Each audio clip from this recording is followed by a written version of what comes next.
নমস্কার বন্ধুরা, ঝর্ণা ঝুমা কিচেনে সবাইকে স্বাগত।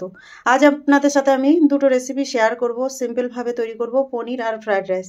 তো চলেন কিভাবে রেসিপিগুলো তৈরি করি শেয়ার করব।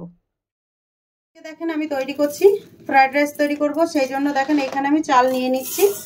আর আমি নেব 2 বাটি চাল নেব। দেখেন 2 বাটি চাল নিয়েছি, আর চালগুলো আমি ধুয়ে এখন পরিষ্কার করে রেখে দেব। চালটা ভালো করে পরিষ্কার করে ধুয়ে নেব আমি। দেখেন চাল ধুয়ে আমি ভিজিয়ে রেখে দিয়েছি। আর এইদিকে দেখেন জল গরম বসিয়ে দিয়েছি। রাইস কুকারে জল গরম বসিয়ে দিয়েছি, দিয়ে দিলাম তেজপাতা আর গোটা গরম মশলা। দিয়ে দেব নুন।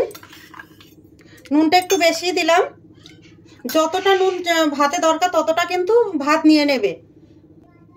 দিয়ে দিলাম চিনি।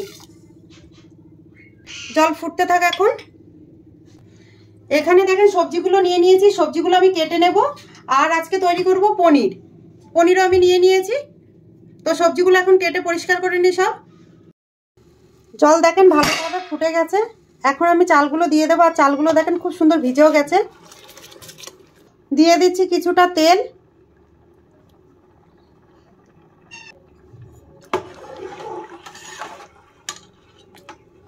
ভাতটা হতে থাক তাহলে। এখন দেখেন ভাত গলে গেছে, এখন আমি নামিয়ে নেব।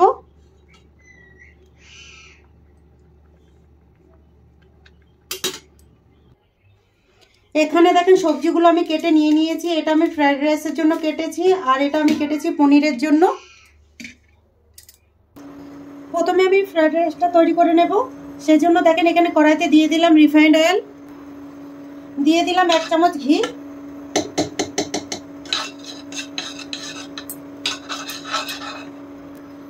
ঘি আর তেল গরম হয়ে গেছে। দিয়ে দিলাম তেজপাতা আর গোটা গরম মশলা দিয়েছি। এখানে দেখেন একটা আমি বড় এলাচ দিয়েছি, লবঙ্গ, দারচিনি, এলাচ দিয়েছি। ফোড়ন একটু ভালো করে ভেজে নিতে হবে। দেখেন ফোড়ন খুব সুন্দর ভাজা হয়ে গেছে আর খুব সুন্দর গন্ধ আসছে। এখন এর মধ্যে আমি সবজিগুলো দিয়ে দিচ্ছি, আর সবজিগুলো ভালো করে ভেজে নেব। আপনারা চাইলে কিন্তু সবজিগুলো আলাদা আলাদা করে ভেজে নিতে পারেন, আমি একসাথে ভেজে নিচ্ছি। দেখেন নেড়ে চেড়ে কিন্তু ভালো করে ভেজে নিতে হবে। আর প্রথমে কিন্তু নুন দিতে যাবেন না, নুন দিলে কিন্তু সবজি থেকে জল কেটে দেবে।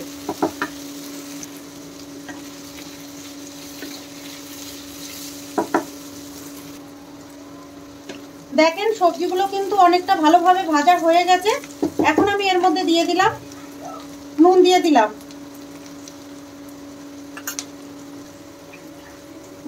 চিনি। এই রাইসটা একটু মিষ্টি মিষ্টি হয়, তাই চিনির পরিমাণটা একটু বেশি দিলাম। এখন নেড়ে চেড়ে ভালোভাবে মিশিয়ে দেব আমি।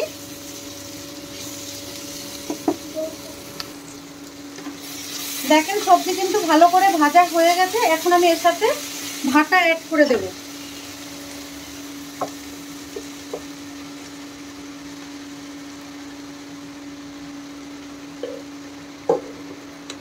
ভালোভাবে নেড়ে চেড়ে মিশিয়ে দেব আমি।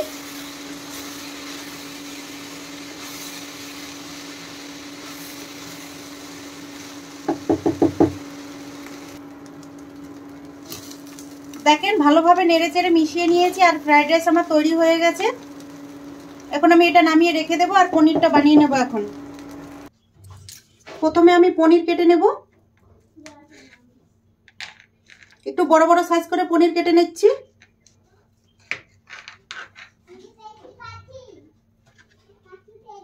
দেখেন এই সাইজ করে কেটে নিচ্ছি, বড় বড় করে।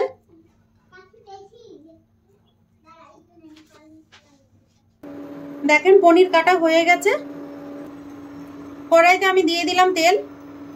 পনিরগুলো প্রথম ভেজে নেব। তেল দেখেন ভালোভাবে গরম হয়ে গেছে। তেলের মধ্যে একটু হলুদ দিয়ে দিচ্ছি। পনির কিন্তু তেলের মধ্যে দিলে খুব তেল ছিটকায়, সেই জন্য আমি একটু হলুদ দিয়ে দিলাম। দিয়ে দিলাম নুন। পনিরগুলো এখন ভেজে নেব। আপনারা চাইলে কিন্তু কাঁচা পনিরও রান্না করতে পারেন।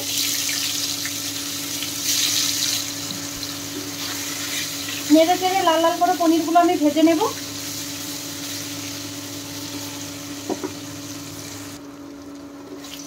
পনির দেখেন ভাজা হয়ে গেছে, এখন আমি তুলে নিচ্ছি। আর পনিরগুলো আমি ভেজে কিন্তু গরম জলে নিয়ে নিলাম একবারে।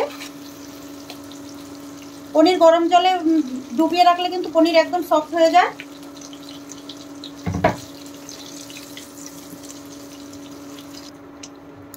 পনির ভাজা হয়ে গেছে, এখন আমি ক্যাপসিকাম আর পেঁয়াজগুলো একসাথে ভেজে নিচ্ছি।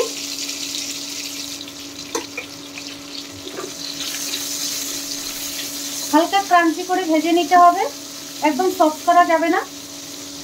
পেঁয়াজ আর ক্যাপসিকাম ভাজা হতে থাক, ততক্ষণ আমি মশলাটা তৈরি করে নিই। মিক্সির জার নিয়ে নিয়েছি, এর মধ্যে দিয়ে দিলাম আদা, দিয়ে দিলাম দুটো টমেটো, বড় সাইজের দুটো টমেটো দিয়েছি,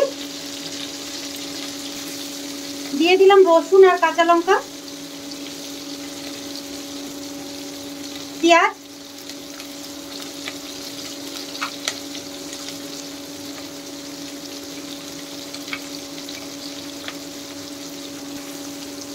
দিয়ে দিলাম কিছুটা গোটা জিরে। এখন মিক্সির ঢাকনা লাগিয়ে ভালো করে পেস্ট করে নেব। দেখেন ভালো করে পেস্ট করে নিয়ে নিয়েছি। মিক্সির জারে আবার দিয়ে দিলাম আমি বাদাম, দিয়ে দিলাম টক দই, এটাকে আমি ভালো করে পেস্ট করে নেব। এখন দেখেন এটাও আমার ভালো করে পেস্ট করা হয়ে গেছে। দেখেন পেঁয়াজ আর ক্যাপসিকাম ভাজা হয়ে গেছে আমার, তুলে নেব এখন প্লেটে।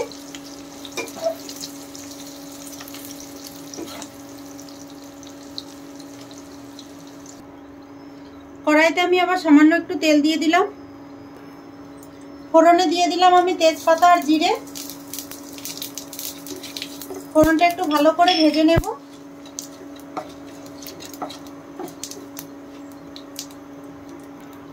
দেখেন ফোড়ন ভালো করে ভাজা হয়ে গেছে, এখন আমি যেই মশলাটা পেস্ট করে রেখেছিলাম সেটা দিয়ে দিলাম, দিয়ে ভালো করে নেড়ে চেড়ে একটু মিশিয়ে নিলাম। দেখেন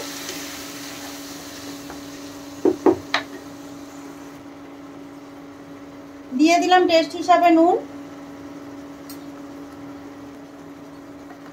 লঙ্কা গুঁড়ো দিলাম, ঝালটা আপনাদের পছন্দ মতো দেবেন,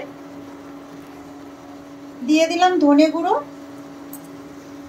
এখন ভালোভাবে আমি মিশিয়ে দিলাম।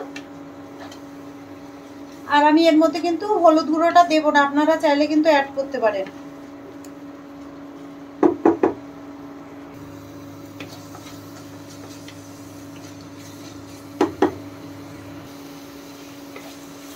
দেখেন মশলা কিন্তু অনেকটা কষানো হয়ে গেছে। এখন আমি এখানে দেখেন যে বাদাম আর দইটা পেস্ট করে নিয়েছিলাম সেটা দিয়ে দিলাম, দিয়ে এখন মশলার সাথে আমি ভালো করে মিশিয়ে দিলাম।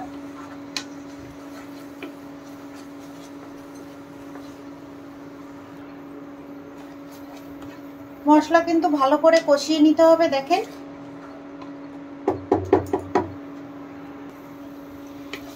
দেখেন মশলা কিন্তু ভালোভাবে কষানো হয়ে গেছে। এখন আমি এর মধ্যে দিয়ে দিচ্ছি পেঁয়াজ আর ক্যাপসিকাম যেটা ভেজে রেখেছিলাম সেটা দিয়ে দিলাম, দিয়ে একটু মশলার সাথে আমি মিশিয়ে নিচ্ছি।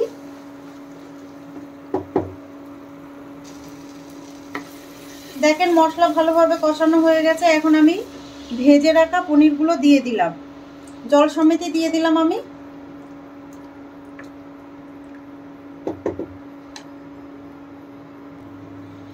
দেখেন আর সামান্য জল দিয়ে দিলাম, দিয়ে এখন নেড়ে চেড়ে ভালো করে ঝোলটা ফুটতে দেব।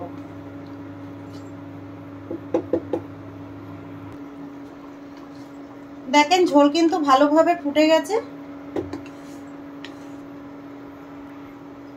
টেস্ট হিসাবে আমি সামান্য চিনি দিয়ে দিলাম, আপনারা চাইলে চিনিটা স্কিপ করতে পারেন। দিয়ে দিলাম কসুরি মেথি। পনিরে কিন্তু কসুরি মেথিটা দিলে খেতে কিন্তু খুব ভালো লাগে আর গন্ধটা কিন্তু খুব সুন্দর আসে।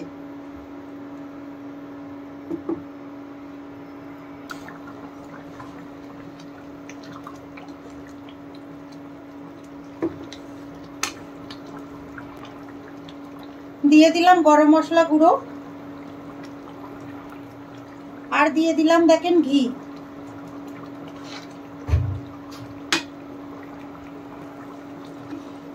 দেখেন পনিরের তরকারিটা আমার তৈরি হয়ে গেছে, এখন আমি নামিয়ে নেব।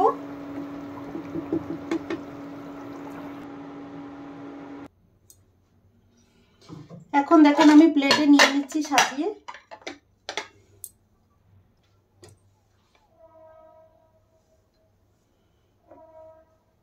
দেখেন পনিরের তরকারিটাও তৈরি হয়ে গেছে। এই রেসিপিগুলো যদি আপনাদের ভালো লাগে তাহলে আমার চ্যানেলটাকে সাবস্ক্রাইব করবেন, লাইক করবেন, কমেন্ট করবেন আর অবশ্যই শেয়ার করবেন।